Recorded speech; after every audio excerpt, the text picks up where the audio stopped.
Episode 81. யானையின் சுமை. விஜயநகர அரசரின் அரண்மனை எப்போதும் புதுமையான நிகழ்வுகளால் நிறைந்து இருக்கும். ஒருநாள் அங்கு ஒரு முக்கிய பிரச்சினை எழுந்தது. மன்னர் கிருஷ்ணதேவராயர் புதிய யானை ஒன்றை வாங்கி இருந்தார். அது மிகவும் பெரியதாகவும் வலிமையானதாகவும் இருந்தது. ஆனால் ஒரு பிரச்சினை. யானையின் எடையை அறிய முடியவில்லை. எதற்காக யானையின் எடையை அறிய வேண்டும் என்று கேட்டார் தெனாலிராமன் சிரித்தபடியே. நான் அதை விற்பனை செய்ய வேண்டியிருக்கலாம் அல்லது போரில் பயன்படுத்த வேண்டியிருக்கலாம். அதன் எடை முக்கியமான விஷயம் என்றார் மன்னர்.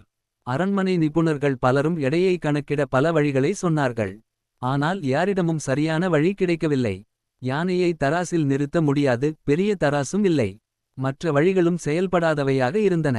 இதை தீர்க்க யாராவது உத்தரவாதமான வழி சொல்கிறார்களா என்று மன்னர் கேட்டார். அப்போது தெனாலிராமன் தன்னம்பிக்கையுடன் முன்வந்து, மன்னா, இதை எளிதாக கணக்கிடலாம் என்றார். அரண்மனை அமைச்சர் ஒருவர் அவனை கேலி செய்தார். எந்த கணிதத்தையும் பயன்படுத்தாமல் எப்படி கணக்கிட முடியும்?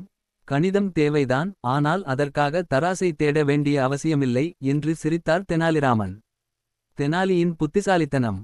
மன்னர் மிகவும் ஆர்வத்துடன், சரி, நீ எப்படி செய்யப் போகிறாய் என்று கேட்டார். மன்னா, இதற்கான வழி மிக எளிமையானது என்று கூறிய தெனாலிராமன் யானையை அருகிலுள்ள பெரிய ஏரிக்கு கொண்டு போகச் சொன்னார். அனைவரும் அவரை பின்தொடர்ந்தனர். ஏரிக்கரையில் ஒரு பெரிய படகு இருந்தது. இந்த படகை காலியாக நீரில் விட்டால் எவ்வளவு தண்ணீர் மிதக்கும் என்பதை கவனியுங்கள் என்றார் தெனாலிராமன். அந்த படகு நீரில் கொஞ்சம் கீழே சென்று நிலைநிறுத்தியது. அந்த இடத்துக்கு ஒரு குறி வைத்தார். பிறகு யானையை படகில் ஏற்றினான். யானையின் அதிக எடையால் படகு மேலும் கீழே சென்று ஒரு புதிய குறியீட்டை உருவாக்கியது.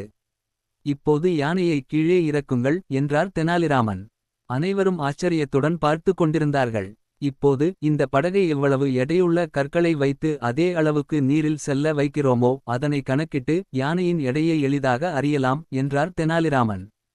அரண்மனை அமைச்சர் அதிர்ச்சியடைந்தார். மற்ற புத்திசாலிகளும் வியப்புடன் பார்த்தனர். மன்னர் கிருஷ்ணதேவராயர் மகிழ்ச்சியுடன் சிரித்தார். தெனாலிராமா, நீ மட்டும் தான் இப்படிப்பட்ட தீர்வுகளை காண முடியும். நீ உண்மையில் நம் அரண்மனைக்கான வரப்பிரசாதம். அவருக்கு பல பொன்னுழியங்கள் வழங்கி மன்னர் பெருமையாக பாராட்டினார். இவ்வாறு தெனாலிராமன் தனது புத்திசாலித்தனத்தால் யானையின் எடையை எளிதாக கணக்கிட்டு அனைவரையும் ஆச்சரியப்படுத்தினார்.